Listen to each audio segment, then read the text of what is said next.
Il dit désormais, sache que partout où tu vas, je te vois, j'entends tout. Tout ce que tu fais, je suis au courant. Et là, un jour, je vais t'utiliser.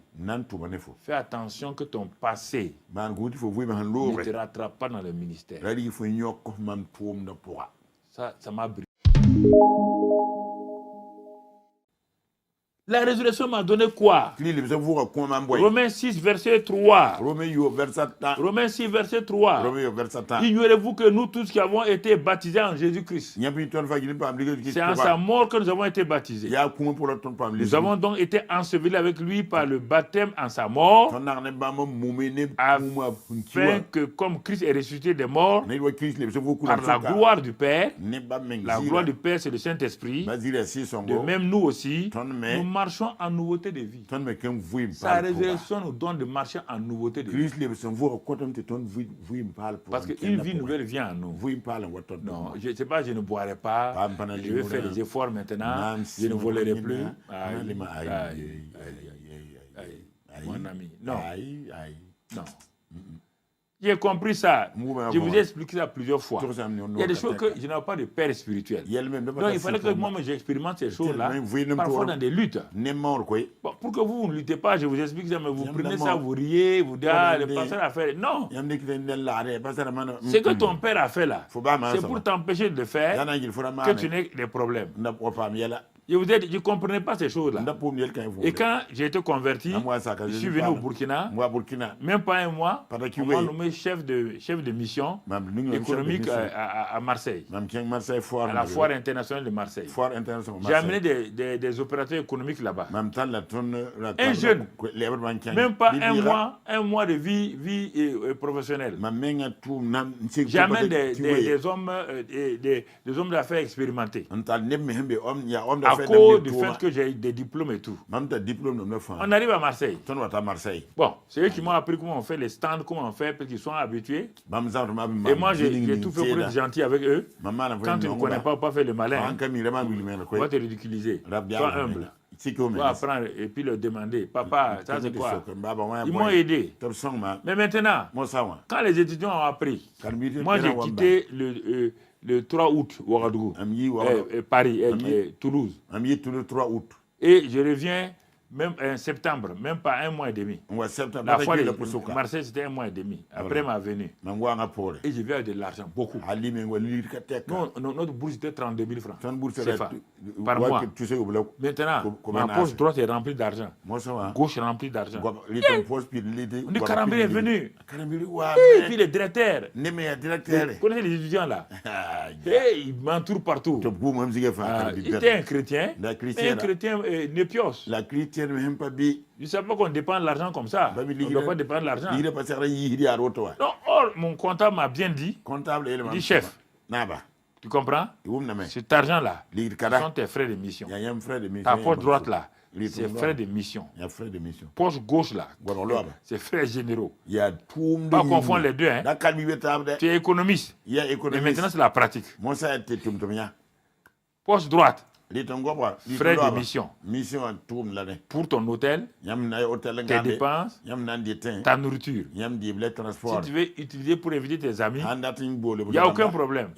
Mais frais généraux là, si tu invites les gens pour des opérateurs économiques français pour qu'ils connaissent les produits burkinabés, vous allez à l'hôtel, vous mangez, tu prends une facture. Si tu dois faire telle chose, c'est pour le Burkina, à l'époque, tu prends facture. Ça, tu dois les justifier. Mais les frais mission, on les justifie pas. Si tu bouffes tout, tu tombes en panne, tu ne vas pas venir au Burkina. Donc j'ai compris. Mais comme je suis parti là, la chair était là. Vous comprenez? J'étais chrétien, rempli du Saint-Esprit. Mais je n'étais pas mûr. La chair était là. Donc, premier jour, deuxième jour, quand on a fini là, l'hôtel où j'étais, bel hôtel au centre de Marseille. C'était au 10e ou 15e, mais je n'en peux plus. Quand je suis arrivé vers 23h là, en tant que jeune, on ne dort pas vite là. Donc j'ai pris mon cahier là, j'ai dit bon, je vais faire quand même les dépenses de la journée. En ce temps, j'étais allé déjà au cinéma avec les amis. Comprenez? Le cinéma, ce n'était pas un péché pour nous. On a mangé, tout ça là. Quand je suis venu, j'ai ouvert mon cahier. Donc, j'ai mis frères généraux, frères de mission. Mon ami. Ce que j'ai mangé à mes amis là, j'ai mis ça dans le colonne frères généraux. C'est là que je connais que Dieu est vivant. Vous m'entendez? Vous m'entendez? Oh, ok. Très bien. Quand j'ai écrit dans frères généraux là, ce que j'ai dépensé à mes amis, j'ai vu que ce que j'ai dépensé à mes amis là, si je vais enlever ça de mes frères d'émission là, je ne pourrais même pas faire une semaine à Marseille. Donc dans la malice un peu, et quand j'ai écrit là-bas, j'ai entendu une voix dans ma chambre. Que fais-tu? Je te vois. Écoutez-moi là. Il dit, mais le lit, c'était la table de l'hôtel est comme ça. Vous savez, dans les chambres d'hôtel, il y a une petite table. Le lit est derrière vous.